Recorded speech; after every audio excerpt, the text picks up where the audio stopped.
نخلستان میں موسیٰ اپنے گروہ کے سردار ابو سلمہ اور دیگر ساتھیوں کو ابو بکر رضی اللہ عنہ کی وفات اور عمر رضی اللہ عنہ کی خلافت کی تفصیل سنا رہا تھا۔ پھر سب کھانے میں مصروف ہو گئے۔ اب یہ بتاؤ موسیٰ، ابو سلمہ نے کھانے کے بعد موسیٰ سے پوچھا، تم 2 دن وہاں گزار کر آئے ہو، وہاں تم نے لوگوں کا رد عمل اور رویہ دیکھا ہوگا؟ ہاں ابو سلمہ، موسیٰ نے کہا، میں نے یہ تفصیل سنائی ہی تھی۔ اس میں سب سے زیادہ ضروری عمر کا خطبہ ہے جو اس نے مسجد میں دیا تھا۔ میں خود مسجد میں موجود تھا۔ موسیٰ نے عمر رضی اللہ عنہ کا خطبہ لفظ بلفظ سنایا۔ اور اس کے مخالفین نے بعد میں کچھ کہا تھا؟ ابو سلمہ نے پوچھا۔ کچھ کیا تھا؟ میں نے تو یہ دیکھا ہے کہ جو عمر کی خلافت کے حق میں نہیں تھے وہ بھی اس کے ہاتھ پہ بیعت کر چکے ہیں۔ موسیٰ نے جواب دیا، میں تمہیں یہ بھی بتا دینا ضروری سمجھتا ہوں کہ عمر کی شخصیت میں ایسا روب اور جلال ہے کہ اس کی زبان سے نکلا ہوا ہر لفظ اس کے دشمن کے دل میں بھی اتر جاتا ہے اور وہ اس کی بات کو قبول کر لیتا ہے۔ میں رات تک لوگوں میں گھومتا پھرتا رہا اور اپنی رائے اس طرح لوگوں پر ظاہر کرتا رہا کہ کسی کے ساتھ مخالفانہ بات نہ کی۔ میں نے دیکھا کہ جو اس کے مخالف تھے وہ اگر اب بھی مخالف ہیں تو بھی انہوں نے اس کے ہاتھ پر بیعت کر لی ہے اور دل کی گہرائیوں سے اسے خلیفہ مان لیا ہے۔ ایک صورتحال ایسی ہے جس سے ہم کچھ فائدہ اٹھا سکتے ہیں، اور وہ یہ ہے کہ عراق اور شام کے محاذوں پر مسلمانوں کے لشکر کچھ کمزور پڑ گئے ہیں اور مدینہ میں کچھ لوگ ایسے ہیں جو فارسیوں کی جنگی قوت سے خائف ہیں۔ ہاں، اسحاق نے کہا، محاذوں کی صورتحال سے ہم یہ فائدہ اٹھا سکتے ہیں کہ مدینہ اور گرد و نواح کے لوگوں میں فارسیوں کا خوف پیدا کریں۔ اس سے یہ فائدہ ہوگا کہ لوگ محاذ پر جانے سے ہچکچائیں گے۔ یہ تو تم سب کو معلوم ہے کہ مسلمانوں کی کوئی باقاعدہ فوج نہیں، نہ ان کے پاس تنخواہ دار سپاہی ہیں۔ یہ تو جہاد کا اعلان کرتے ہیں اور مسلمان جوق در جوق جہاد کو فرض سمجھتے ہوئے اکٹھے ہو جاتے ہیں۔ آگے ان سالاروں کی عسکری فہم و فراست ہے کہ وہ ان لوگوں کو فوراً ایک باقاعدہ ایک فوج کی صورت میں منظم کر لیتے ہیں اور ایسے طریقے سے لڑاتے ہیں کہ فتح ان کے قدموں میں آ گرتی ہے۔ ہم لوگوں کو جہاد سے ہٹا سکتے ہیں؟ ناممکن، ایک نصرانی بولا۔ جہاد کو یہ لوگ مذہبی فریضہ سمجھتے ہیں، ہمیں ناممکن کو ممکن کر دکھانا ہے۔ ابو سلمہ نے کہا، میں پہلے کہہ چکا ہوں اور بار بار کہہ چکا ہوں کہ کام کوئی بھی آسان نہیں ہوتا، اسے آسان بنایا جاتا ہے۔ ہم نے مسلمانوں کے خلاف لڑائی نہیں لڑنی، ہم نے ایک ایسی تلوار سے ان کے عقیدے کو کاٹنا ہے جو نظر نہیں آتی۔ ابو سلمہ نے ابن داؤد سے پوچھا، حبیب بنت یامین کو کب مدینہ لے جا رہا ہے؟ کل یا پرسوں؟ تم کل صبح روانہ ہو جاؤ۔ ابو سلمہ نے ابن داؤد سے کہا، مدینہ پہنچو اور ان دونوں کا انتظار کرو، وہ پہنچ جائیں تو ان کے ساتھ رہو۔ حبیب بھی عمر کے ہاتھ پر بیعت کرے گا، تم بھی اس کے ساتھ رہنا۔ آگے تمہیں معلوم ہے کہ کیا کرنا ہے، ہمارا تمہارے ساتھ رابطہ رہے گا۔ حبیب ابن کعب اپنی نئی بیوی بنت یامین کو ساتھ لے کر مدینہ چلا گیا۔ وہاں اس کا اپنا مکان تھا۔ اس مکان سے پتہ چلتا تھا کہ وہ صاحب حیثیت ہے۔ وہ وہاں پہنچا ہی تھا کہ ابن داؤد بھی آ گیا۔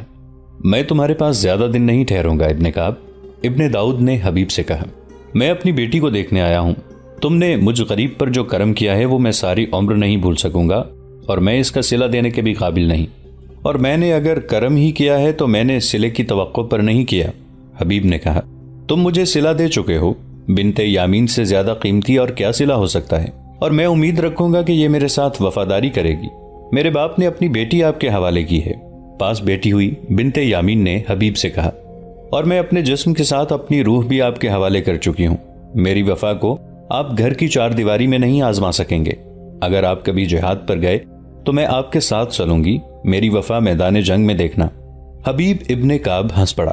اس ہنسی میں پیار معجزن تھا۔ اس کی یہ بات ہنسی میں نہ ٹالو ابن کعب، ابن داؤد نے کہا، اسے جہاد میں شریک ہونے کا بہت ہی شوق ہے۔ میں نے محمد الرسول اللہ صلی اللہ علیہ وآلہ وسلم کے وصال سے 4-5 چاند پہلے اسلام قبول کر لیا تھا، اور میرا سارا قبیلہ میرا دشمن ہو گیا تھا۔ میں نے تمہیں یہ بات پوری نہیں سنائی تھی، صرف اس بیٹی نے میرا ساتھ دیا اور اسلام قبول کر لیا تھا۔ میرے بیٹے بھی میرے دشمن ہو گئے اور میری بیوی بھی مجھ سے الگ ہو گئی۔ قبیلے والوں نے مجھے بہت مارا پیٹا۔ میں اس بیٹی کو ساتھ لے کر اپنے اس دوست کے پاس چلا گیا جس نے مجھے تمہارے پاس بھیجا تھا۔ وہ یہودی ہے لیکن اس نے میرے ساتھ دوستی نبھائی۔ اس نے کہا تھا کہ مذہب اپنا اپنا، لیکن مذہب دوستی اور محبت کے راستے کی رکاوٹ نہیں بن سکتا۔ میری یہ بیٹی بنت یامین تو دل سے مجھ سے پہلے اسلام قبول کر چکی تھی۔ اسے محمد الرسول اللہ صلی اللہ علیہ وآلہ وسلم کو دیکھنے کا بہت شوق تھا۔ میں اسے 3 بار حضور صلی اللہ علیہ وآلہ وسلم کی زیارت کے لیے مدینہ لایا تھا۔ یہ کہتی تھی کہ مجھے رسول خدا صلی اللہ علیہ وآلہ وسلم کی خدمت کے لیے یہیں رہنے دو۔ تم جانتے ہو ابن کعب، ہمارے رسول اللہ صلی اللہ علیہ وآلہ وسلم میری بیٹی کی یہ خواہش کبھی قبول نہ کرتے۔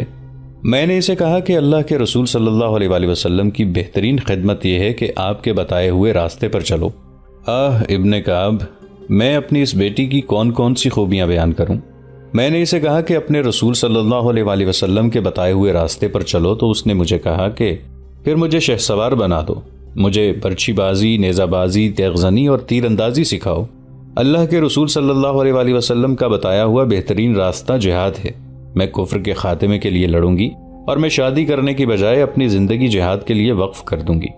میں اپنے دوست کے گھر پناہ لیے ہوئے تھا، میں اسے شہسواری کیسے سکھاتا؟ وہ میں سکھا دوں گا، حبیب نے کہا۔ اور ابن داؤد، اپنے آپ کو تنہا، مجبور اور دوسروں کا محتاج سمجھنا چھوڑ دو، میں تمہارے روزگار کا بندوبست کر دوں گا۔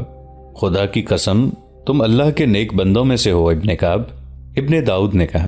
لیکن میرے یہودی دوست نے میرے لیے ذریعہ معاش کا بندوبست کر دیا ہے، اب میں نہ اس پر بوجھ بنوں گا نہ تم پر، میں اپنی کھوئی ہوئی حیثیت حاصل کر لوں گا۔ میں ایک بات کہوں گا ابن داؤد، حبیب نے کہا، اگر تم ایک یہودی کا احسان نہ لیتے تو اچھا تھا۔ کوئی بھی یہودی بہت اچھا آدمی ہو سکتا ہے، لیکن وہ مسلمان کے لیے اچھا دوست نہیں ہو سکتا۔ یہودی مسلمان کا دوست ہو ہی نہیں سکتا۔ ایسی بات نہ کہو ابن کعب، ابن داؤد نے کہا۔ جس نے اسلام کی خاطر اپنا قبیلہ، اپنا گھر، اپنی بیوی اور اپنے 4 بیٹے قربان کر دیے ہیں، وہ ایک یہودی کی دوستی تو آسانی سے قربان کر سکتا ہے۔ کیا تم یہ سمجھتے ہو کہ میں یہودی کی ذہنیت سے واقف نہیں؟ میں جہاں دیکھوں گا کہ یہودیوں کے ہاتھوں اسلام کو نقصان پہنچ رہا ہے تو اپنے یہودی دوست کے سب احسان بھول کر اسلام کو نقصان سے بچاؤں گا۔ تم شاید نہیں جانتے ابن داؤد، حبیب نے کہا، یہودیوں نے رسول اللہ صلی اللہ علیہ وآلہ وسلم کو قتل کرنے کی بھی کوشش کی ہے، اور وہ بھی اس صورتحال میں کہ رسول اللہ صلی اللہ علیہ وآلہ وسلم نے یہودیوں کے ساتھ معاہدے کر کے انہیں اپنے ساتھ رکھنے کا فیصلہ کیا تھا۔ تم نے اسلام قبول کیا ہے تو میں چاہتا ہوں کہ تمہیں یہودیوں کے متعلق بتا دوں کہ وہ اسلام کے کتنے خطرناک دشمن ہیں۔ یہ تو میں ضرور سننا چاہوں گا، ابن داؤد نے کہا۔ میں مدینہ سے دور کا رہنے والا ہوں، بہت سی باتوں سے بے خبر ہوں۔ مدینہ میں یہودیوں کے کچھ قبیلے آباد تھے، حبیب ابن کعب نے کہا۔ رسول اللہ صلی اللہ علیہ وآلہ وسلم نے یہ جانتے ہوئے کہ یہودی فتنہ پرداز قوم ہے اور یہ قوم مسلمانوں کی بدترین دشمن ہے، یہودیوں کے ساتھ صلح کا معاہدہ کیا اور انہیں دوستوں کی طرح اپنے ساتھ رکھا، لیکن انہوں نے غزوہ بدر کے بعد معاہدے کی خلاف ورزی کی۔ اس وقت مدینہ کے اندر اور خصوصاً مضافات میں یہودیوں کی اجارہ داری تھی اور ان کی آبادی بھی زیادہ تھی۔ رسول اللہ صلی اللہ علیہ وآلہ وسلم نے ان کے ساتھ یہ معاہدہ کیا کہ مدینہ پر کوئی دشمن حملہ کرے گا تو یہودی مسلمانوں کی مدد کریں گے اور دشمن کی مدد نہیں کریں گے۔ اس کے عوض مسلمان یہودیوں کا ہر طرح خیال رکھیں گے اور ان کے ساتھ تعاون کریں گے۔ پھر جانتے ہو کیا ہوا ابن داؤد؟ یہودیوں نے درپردہ قریش مکہ سے رابطہ قائم کر لیا۔ یہودیوں کے یہ الفاظ رسول اللہ صلی اللہ علیہ وآلہ وسلم کے کانوں میں پڑے کہ قبیلہ لڑنا ہی نہیں جانتا، مسلمان ہم سے لڑتے تو ہم انہیں دکھاتے کہ لڑائی کس طرح لڑی جاتی ہے۔ اس کے ساتھ ہی یہودیوں نے اسلام کے خلاف محاذ بنا لیا۔ ماہ شوال 2 ہجری میں رسول اللہ صلی اللہ علیہ وآلہ وسلم نے دیکھا کہ یہودیوں نے صلح کا معاہدہ توڑ ڈالا ہے، تو آپ صلی اللہ علیہ وآلہ وسلم نے یہودیوں کے خلاف جنگی کارروائی کر کے انہیں مدینہ سے نکال دیا۔ یہودیوں کا یہ قبیلہ بنو قینقاع تھا۔ یہودیوں کا دوسرا قبیلہ بنو نضیر تھا۔ چونکہ اس قبیلے نے معاہدے کا کچھ پاس کیا تھا، اس لیے اسے مدینہ میں ہی رہنے دیا گیا۔ 2 سال بعد 4 ہجری میں اس قبیلے کی ذہنیت بھی بے نقاب ہو گئی۔ کوئی ایسا معاملہ یا مسئلہ سامنے آ گیا جس کے متعلق گفت و شنید کی ضرورت پیش آئی۔ رسول اللہ صلی اللہ علیہ وآلہ وسلم حضرت ابو بکر رضی اللہ عنہ اور حضرت عمر رضی اللہ عنہ کو ساتھ لے کر یہودیوں کے سربراہ کے ہاں گئے۔ آپ صلی اللہ علیہ وآلہ وسلم اس سربراہ کے ٹھکانے کے قریب پہنچے ہی تھے کہ کسی نے آپ کو روک لیا اور ایک مکان کی چھت کی طرف اشارہ کیا۔ وہ ایک یہودی کا مکان تھا۔ اس کی چھت پر ایک یہودی جس کا نام عمر بن حجاج تھا چھپا ہوا تھا۔ اس کے پاس ایک وزنی سل پڑی ہوئی تھی۔ اسے یہودیوں نے یہ کام سونپا تھا کہ جب محمد صلی اللہ علیہ وآلہ وسلم اس مکان کے قریب سے گزریں تو آپ صلی اللہ علیہ وآلہ وسلم کے سر پر سل گرا دے۔ رسول اکرم صلی اللہ علیہ وآلہ وسلم کو اس سازش کی اطلاع ملی تو آپ وہیں سے واپس آ گئے اور یہودیوں کو پیغام بھیجا کہ وہ مدینہ سے نکل جائیں۔ بنو نضیر نے نکلنے کی بجائے لڑنے کی تیاریاں شروع کر دیں۔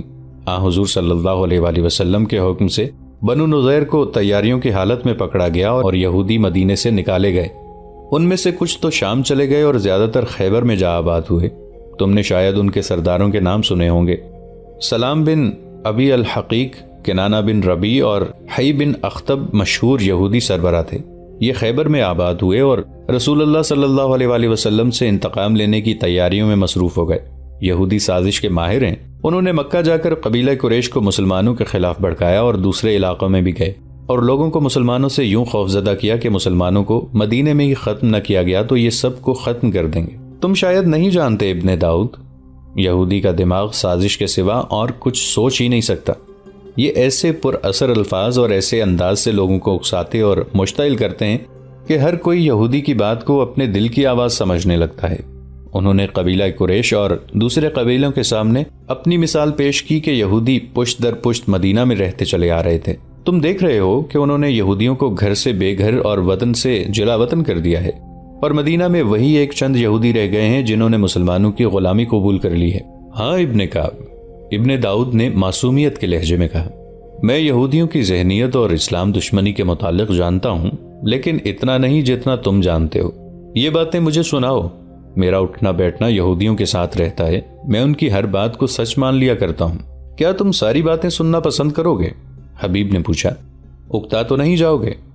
نہیں ابن کعب، ابن داؤد نے کہا، میں یہ باتیں سننا چاہتا ہوں، ان سے زیادہ تو مجھے یہ باتیں سننے کا شوق ہے۔ بنت یامین نے کہا، میں جب اسلام کے کسی دشمن کی بات سنتی ہوں تو میرے جسم میں آگ لگ جاتی ہے، میں کہتی ہوں اسے بھی قتل کر دوں۔ یہودیوں سے مجھے اسی لیے نفرت ہے، تم دونوں سننا چاہو یا نہ چاہو۔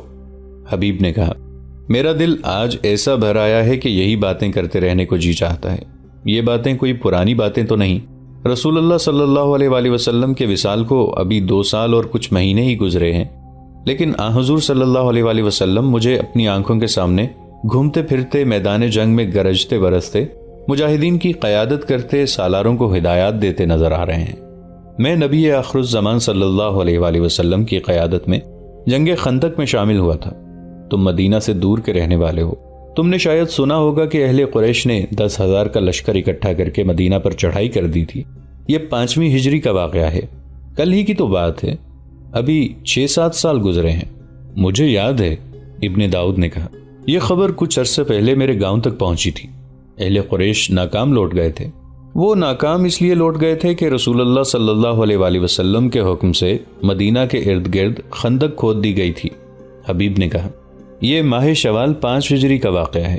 میں تمہیں سنا رہا تھا کہ یہودی مدینہ سے نکالے گئے تو انہوں نے قبیلہ قریش کو اور دوسرے قبیلوں کو بھی مسلمانوں کے خلاف ایسا مشتعل کیا کہ ابو سفیان 10,000 آدمیوں کا لشکر لے کر مدینہ پر چڑھ دوڑا۔ خندق نے اسے آگے بڑھنے نہ دیا۔ اہل قریش اور ان کے ساتھ آئے ہوئے دوسرے قبیلوں نے مدینہ کو 1 ماہ پورا محاصرے میں لیے رکھا۔ انہوں نے خندق عبور کرنے کی بہت کوشش کی لیکن نہ کر سکے۔ رسول اللہ صلی اللہ علیہ وآلہ وسلم نے حکم دیا کہ رات کو خندق کے ساتھ ساتھ پہرا دیا جائے۔ صرف ایک طرف تھوڑے سے حصے میں خندق نہیں تھی، میں اسی طرف تھا۔ دشمن نے ادھر سے آگے بڑھنے کی کوشش کی تھی اور لڑائی بھی ہوئی تھی، میں اس لڑائی میں شامل تھا۔ تم نے عرب کے ایک مشہور بہادر آدمی عمر بن عبدود کا نام سنا ہوگا۔ وہ عمر بن عبدود جس کے متعلق مشہور تھا کہ اس کی طاقت 500 گھڑ سواروں کے برابر ہے۔ ہاں ابن داؤد، حبیب نے کہا، وہ واقعی بہت بہادر تھا۔ وہ اسی معرکے میں حضرت علی رضی اللہ عنہ کے ہاتھوں مارا گیا تھا۔ اس نے دعویٰ کیا تھا کہ وہ اسلام کو مدینہ کے اندر ہی ختم کر دے گا، لیکن خود ختم ہو گیا۔ جی میں آتی ہے کہ اس وقت کی ایک ایک بات سناؤں، لیکن میں تمہیں یہودیوں کی فریب کاریاں سنانا چاہتا ہوں۔ میں تمہیں بتا رہا تھا کہ ایک طرف خندق نہیں تھی، اس لیے اس طرف سے ہی حملے کا خطرہ تھا۔ ہم اس طرف تیار موجود تھے۔ مدینہ میں ایک کشادہ مکان تھا۔ رسول اللہ صلی اللہ علیہ وآلہ وسلم کے حکم سے ہم نے عورتوں اور بچوں کو اس مکان میں منتقل کر دیا تھا، یہ ان کی حفاظت کا انتظام تھا۔ وہیں ایک آدمی کو اس مکان کے ساتھ مشکوک حالت میں دیکھا گیا، اس کے ہاتھ میں برچی تھی۔ رسول اللہ صلی اللہ علیہ وآلہ وسلم کی پھوپھی صفیہ رضی اللہ عنہا کو خبر ہوئی تو وہ ایک موٹا ڈنڈا لے کر باہر نکلی۔ اس آدمی پر انہوں نے عقب سے حملہ کیا اور سر پر ڈنڈے مار مار کر اسے ختم کر دیا۔ کون تھا وہ؟ بنت یامین نے پوچھا۔ وہ یہودی تھا، حبیب نے جواب دیا، بنو قریظہ کا آدمی تھا۔ عام خیال تو یہ تھا کہ وہ رسول اللہ صلی اللہ علیہ وآلہ وسلم کو قتل کرنے جا رہا تھا، لیکن کچھ دنوں بعد ایک یہودی نے راز کی یہ بات بتائی تھی کہ یہ آدمی ایک بے حد خطرناک سازش کے تحت آیا تھا۔ وہ ان یہودیوں میں سے تھا جنہیں مدینہ سے نہیں نکالا گیا تھا، کیونکہ انہوں نے مسلمانوں کے آگے غلامانہ انداز اختیار کر لیا تھا اور مسلمانوں کو ان پر اعتبار آ گیا تھا۔ سازش یہ تھی کہ یہودی اس مکان کے اندر چلا جائے گا جس میں ہماری عورتیں اور بچے تھے اور یہ ان پر برچھیوں سے حملہ کر دے گا۔ عورتوں اور بچوں نے شور و غل مچانا تھا اور ان میں بھگدڑ بھی بپا ہونی تھی۔ ظاہر ہے ہم سب نے ادھر دوڑے جانا تھا۔ اسی صورتحال میں قبیلہ قریش اور دیگر قبیلوں نے راستہ صاف دیکھ کر حملہ کر دینا تھا، لیکن یہ یہودی پہلے ہی مارا گیا اور دشمن کی سازش ناکام ہو گئی۔ تمام حملہ آور قبیلے مایوسی کے عالم میں واپس چلے گئے۔ قبیلہ قریش اور ان کے حامی قبیلے تو ہار مان گئے، لیکن یہودی شیطانیت کی علم بردار قوم ہے اور ہار نہ ماننا شیطان کی خصلت ہے۔ وہ بدی کو دل سے نکلنے نہیں دیتا۔ یہودیوں کے 3 سربراہ سلام بن ابی الحقیق، کنانہ بن الربیع اور حی بن اخطب مدینہ سے خیبر چلے گئے، جہاں مدینہ کے یہودی جا کر آباد ہوئے تھے۔ ان تینوں یہودیوں نے ایک عرب قبیلے بنو سعد کو مسلمانوں کے خلاف بھڑکانا شروع کر دیا۔ انہوں نے ایسے انداز اختیار کیے کہ بنو سعد ان کے جھانسے میں آ گئے اور مسلمانوں کے خلاف لڑنے کے لیے تیار ہو گئے۔ یہ خندق کے مارکے کے 1 سال بعد کا واقعہ ہے۔ خیبر کی طرف سے آنے والے ایک تاجر نے مدینہ میں آ کر کسی سے ذکر کیا کہ خیبر میں بنو سعد مدینہ پر حملے کی تیاریاں کر رہے ہیں۔ یہ خبر رسول اللہ صلی اللہ علیہ وآلہ وسلم تک پہنچ گئی۔